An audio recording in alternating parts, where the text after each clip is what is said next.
Good evening, guys. Welcome to Upskills Academy. So, guys, today we will discuss about the second part of real analysis series. So, आज हम second part करेंगे real analysis का, जिसमें हम definition and existence of Riemann integral के बारे में देखेंगे और Riemann Stieltjes integral के बारे में देखेंगे।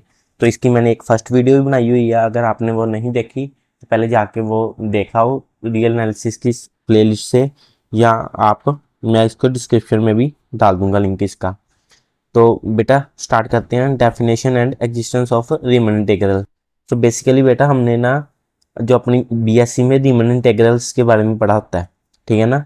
तो पहले हम वो देखते हैं कि वो क्या था। कि उन्होंने कहा कि एक एफ है, वो रियल वैल्यूड फंक्शन है। एक एफ फंक्शन दे दिया हमें, वो रियल वैल्यू फंक्शन है, define on closed interval a b पर, वो क्लोज्ड इंटरवल ए बी पर डिफाइन है, ठीक है। तो ए बी पर डिफाइन और साथ में क्या है, बाउंडेड है, बाउंडेड भी है। तो हमने बेटा जैसे पिछली वीडियोस में देखा था कि अगर कोई फंक्शन बाउंडेड है तो उसके इंफीमम और सुप्रीमम भी होंगे।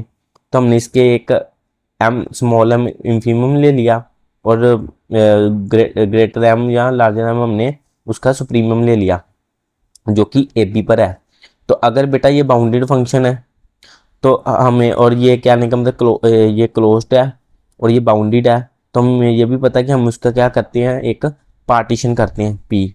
तो हमने क्या एक पार्टीशन की जो x1 से लेके xn तक थी, ठीक है ना। ये पार्टीशन कर दी हमने। अब ये पार्टीशन की तो इसका अब हमने सब इंटरवल ले लिया, इसका एक सब इंटरवल, क्योंकि हमने पार्टीशन कैसे की, पार्टीशन में तो ये कर ली। अब इसके सब इंटरवल कैसे लेंगे, x0 से x1 तक, x1 से x2, x2 से x3, ऐसे टिल xn-1 से लेके xn। तो हमने क्या है इसको जनरलाइज करके ये लिख लिया xi-1 xi कर लिया, कि जैसे 1 यहाँ भरोगे तो xi की जगह 1 भरोगे i की जगह, तो ये 0 बन जाएगा, ये 1 बन जाएगा। 2 भरोगे तो ये 1 बन जाएगा, 2 बन जाएगा। तो यही तो हमारी चल रही थी 0 1 1 2 ऐसे। तो ये चीज़ हमने एक सब इंटरवल ले लिए, जिसके for every i equal to 1 2 से लेकर n तक। ये बेटा फॉर एवरी i का सिंपल होता है उल्टा a, ठीक है बेटा। तो ये हमने एक पार्टीशन ली जिसमें ए क्या है हमारा एक्स नोड है, बी क्या है हमारा एक्स एन है, और जो बीच में हमने उसका जो सब इंटरवल लिए थे जनरल, वो ले लिए। तो बेटा ये जो हमने बाउंड्री फंक्शन लिया था, इसके जो एम और एम इंफीमम और सुप्रीमम लिया था ना, ये था क्लोज सेट ए बी पर। तो अब हमने उसका अलग से एक एक्स आई ले लिया, ये भी क्लोज्ड होगा और बाउंडेड होगा। तो ये अगर बाउंडेड है तो इसका भी सुप्रीमम और इंफीमम होगा। तो इसके हमने सुप्रीमम इसका एम लिया था, तो इसका क्या आ गया हमारे पास है एम आई, और बड़ा वाला क्या आ गया एक ये लार्जर वाला एम आई। तो ये क्या हो गया आपका इंफीमम ऑफ एफ XI-1 से लेके XI तक है, और ये सुप्रीमम इसका एम आई ग्रेटर एम आई हो गया आपका XI-1 से ये XI। बस इसमें सेम चीज़ है, बस एम आई लगा दिया और साथ में ए टू बी था, ये हमने इस इंटरवल का ले लिया। बेसिकली ये जो था इसका लिया था, और ये जो इंफीमम सुप्रीमम लिया सिर्फ इस इंटरवल का लिया। अब बेटा सपोज करो हम एक फंक्शन ले लेते हैं 1 to 4 क्लोज इंटरवल पर। ये रियल वैल्यू फंक्शन है, और ये फंक्शन क्या है f i equal to x square का। तो अगर बेटा मैं 1 भरूंगा तो मेरा आंसर 1 आएगा, 2 भरूंगा तो मेरा आंसर 4 आएगा, 3 भरूंगा तो मेरा आंसर 9 आएगा, 4 भरूंगा तो 16 आएगा, ठीक है। इसी को ही मैंने बेटा ग्राफ में प्लॉट कर दिया। 1 है तो आंसर मेरा क्या है 1 आ रहा है, 2 है तो आंसर मेरा क्या है 4 आ रहा है, 3 है तो आंसर मेरा क्या है 9 आ रहा है, और 4 है तो आंसर मेरा क्या है 16 आ रहा है। तो बेटा हम ये पहले चेक करेंगे कि बाउंडेड है। अब खुद देखो 1 हमने भरा तो आंसर क्या है 1, और लास्ट वाला 4 भरा तो आंसर क्या है 16। तो ये किस में बाउंडेड हो गया 1 to 16 पे ये बाउंडेड हो गया। तो हमारा जो इंफीमम आ गया वो क्या आ गया 1 आ गया, और जो सुप्रीमम आ गया वो क्या आ गया हमारा 16 आ गया। क्योंकि इससे बड़ा नंबर कोई नहीं बन सकता, इससे छोटा नंबर कोई नहीं बन सकता जो हमारे पास वैल्यूज अवेलेबल है उससे, ठीक है बेटा। अब देखो बेटा जैसे हमने अब ये तो था टोटल का, तो जैसे टोटल से हमने इसके सब इंटरवल किए थे छोटे पार्ट का, सिमिलरली ऐसे ही अब हमने दो बीच में और ले लिए नंबर 2 और 3। 2 का करेंगे तो 4, 3 का करेंगे तो 9। तो ये उसके असल में सब इंटरवल के इंफीमम और सुप्रीमम आ गए, जो क्या है हमारे पास 4 और 9, ठीक है। तो ये स्मॉल एम आई आपका 4 आ गया, और लार्ज एम आई आपका या बिग एम आई आपका 9 आ गया, ठीक है। तो आप खुद देख लो बेटा, ये एम है वो सबसे छोटा है, उसके बाद ये एम आई, फिर ये लार्जर एम आई, फिर अकेला एम, ये सबसे बड़ा है आपका। ठीक है, तो इसको बेटा आप ऐसे लिख सकते हो। तो अब बेटा देखो यही चीज़ की है आपने, अब इसकी आपने लेंथ निकालनी है इंटरवल्स की। तो लेंथ कैसे निकालोगे, ये एक आपका सब इंटरवल था एक्स आई माइनस आई, तो इसकी ही अगर आप लेंथ निकालोगे डेल्टा एक्स आई, जिसको हम लेंथ आई से भी नोट करते हैं, जो पिछली वीडियोस में भी हमने किया था। तो लेंथ कैसे निकालते हैं, सेकंड में से फर्स्ट को माइनस करते हैं। तो ये सेकंड में से हमने फर्स्ट को माइनस कर दिया, और ये लेंथ आपको भी पता हमेशा पॉजिटिव में होगी, लेंथ कभी नेगेटिव में हो ही नहीं सकती। ठीक है ना, तो जैसे हमने 2-1 की लेंथ निकाली, 3-2 की निकाली, 4-3 की, ऐसे लेंथ निकाली है। ये लेंथ बोला हूँ हुआ उन्होंने बेटा। अब बेटा देखो ये इंफीमम है क्या हमारे, पहले आगे देखते हैं। अब देखो बेटा ये हमने अकेला m था, और ये हमने क्या है, बस ये लेंथ है सभी में मल्टीप्लाई कर दी। ठीक है, अब ये लेंथ पॉजिटिव थी तो सभी में मल्टीप्लाई करेंगे तो इसको कोई फर्क नहीं पड़ेगा, ये ऐसी रहेगी। अब मल्टीप्लाई कर दी, फिर हमने इसका समीशन भी कर दिया क्योंकि सभी लेंथ थी इसके अंदर। ठीक है ना, सभी लेंथ कैसे बेटा, ये देखो आपको समझाता हूँ।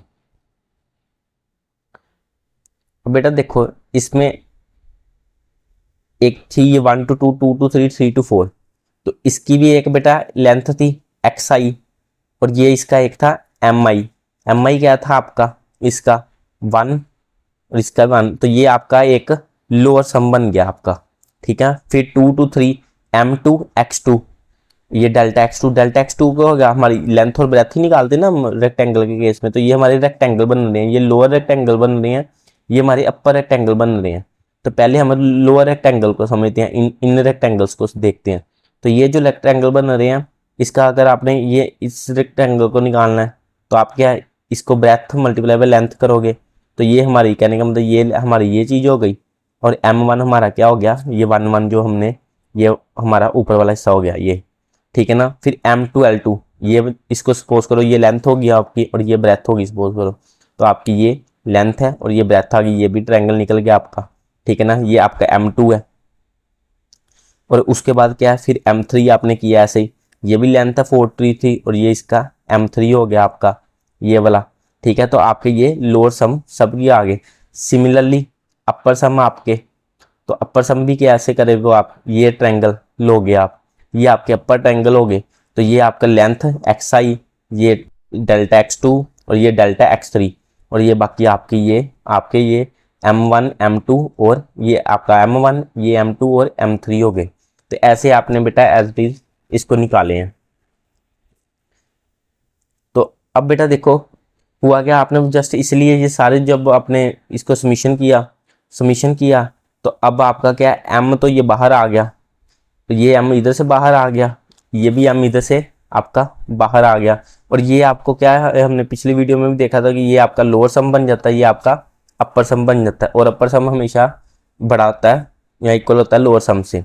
ठीक है, तो इसको आप बेटा डेल्टा आई की वैल्यू क्या होती है, एक्स आई की वैल्यू क्या होती है, B-A, क्योंकि हमारा सबसे फर्स्ट एलिमेंट क्या था, A था, और लास्ट एलिमेंट क्या था, B था, तो B-A हमारा ये हो गया, इधर भी B-A हो गया, और ये बीच में लोअर सम और अपर सम आ गए।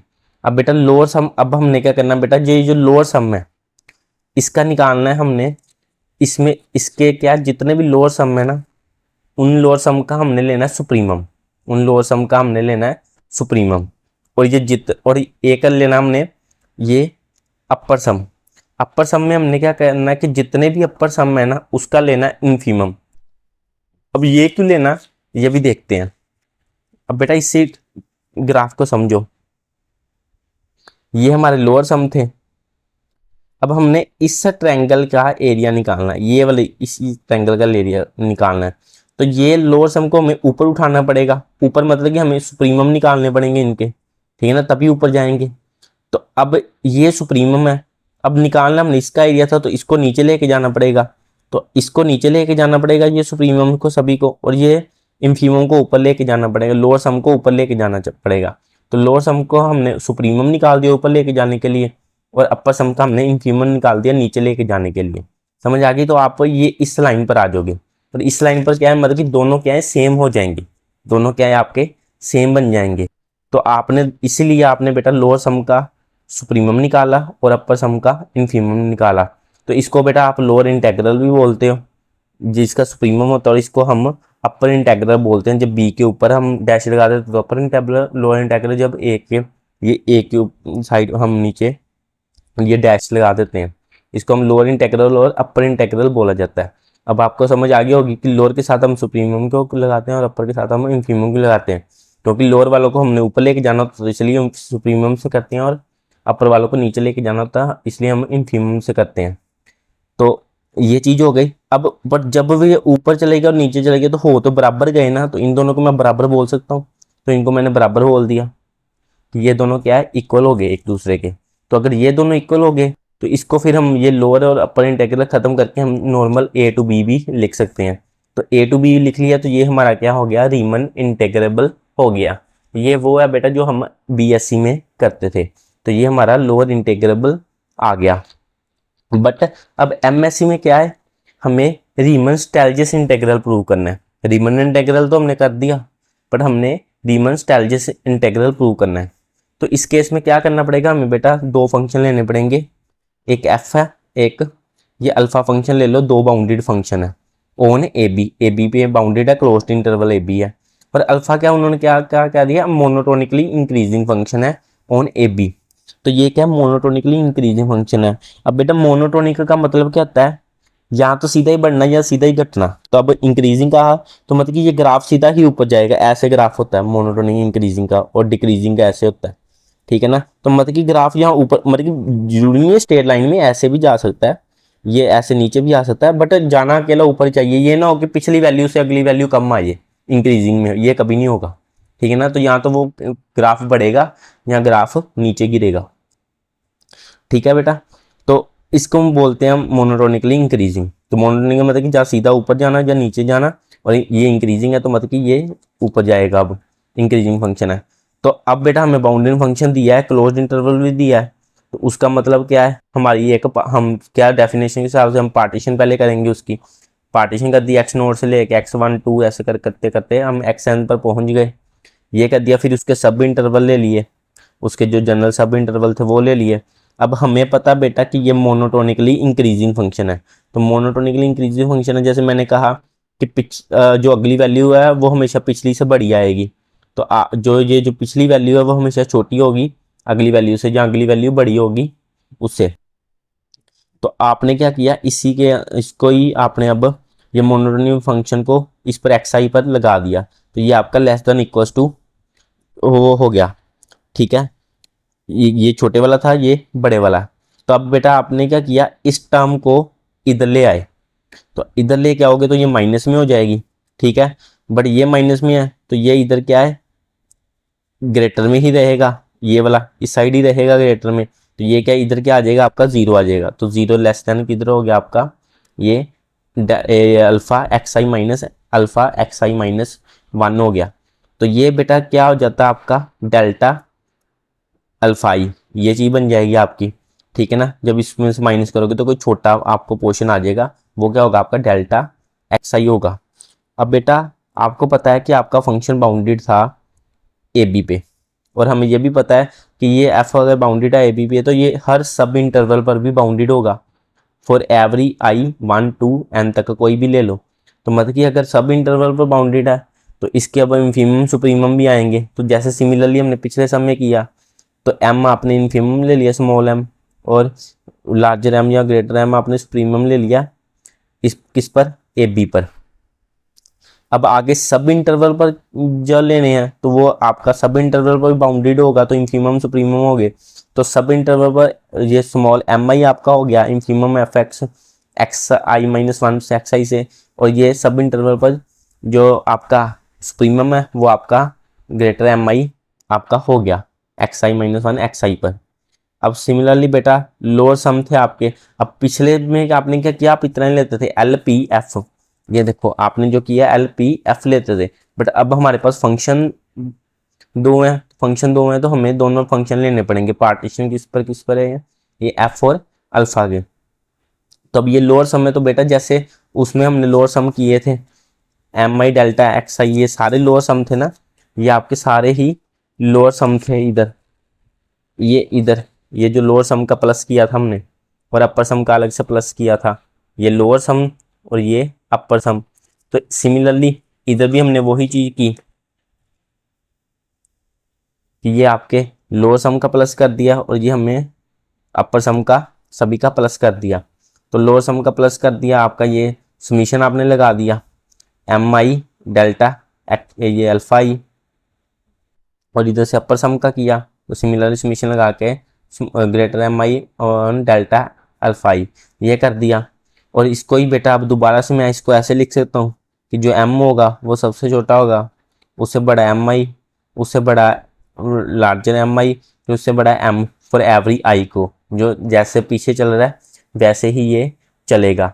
अब ये चलेगा तो अब आपने क्या किया, इस पर समीशन लगा दिया, समीशन लगाया तो ये आपका क्या बन गया, आपका एम अल्फ़ा बी माइनस ए, ये आपका सेम चीज़ बन गई वो कि ये अब ये पहले बाहर चले जाएगा, बाहर जाकर फिर ये सारा चेंज होकर बी माइनस ए बन जाएगा, जो ऐसे हमने पीछे पीछे किया था यहाँ, ये बी माइनस ए बना दिए थे कि ये बाहर गया, बाहर जाके ये बचा, ये इसने ये बना दिया।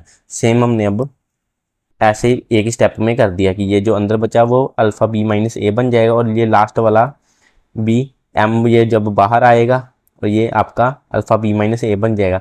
अब ये जो दो बीच में रह गए हैं ये क्या आपका लोअर सम बन जाएगा और ये क्या आपका अपर सम बन जाएगा। तो अब बेटा ये लोअर सम बन गया, ये अपर सम बन गया, सेम एज दी पिछली वाली चीज़ बन गई, बस इसमें अब क्या है एक फंक्शन आपका ये ज़्यादा आ गया। ठीक है बेटा, अब ये ज़्यादा आ गया। अब आपने वही सेम दोबारा से अब ये अपर इंटीग्रल लिया, तो अपर इंटीग्रल का क्या था, हमने इन्फीमम लेते थे, ऊपर वाले को नीचे हम ऊपर ट्रायंगल जो रेक्टेंगल बने थे उनको नीचे लेके आना होता था, तो हमने इन्फीमम ले लिया, और नीचे वाले ट्रायंगल्स को ऊपर लेके जाना होता था तो हमने सुप्रीमम ले लिया। ठीक है ना, दोनों को अब बराबर कर दिया, तो जैसे ही ये बराबर हो गए तो ये आपका क्या है बराबर हो गए, तो इसको इक्वल्स टू करके ये लिख सकते हो। तो जैसे ही ये इक्वल्स टू हो गए तो ये आपका क्या बन गया, आपका रीमन स्टेल्जस इंटीग्रल बन गया। तो जब बेटा आप एफ के साथ ये ऐसा आर लगाते हैं ना, इसको रीमन इंटीग्रल बोलते हैं, पर जैसे आगे एक और फंक्शन लग जाता है अल्फा, इसको हम रीमन स्टेल्जस इंटीग्रल बोल देते हैं। तो आई होप आज की वीडियो आपको क्लियर होगी, तो मिलते हैं अगली वीडियो में।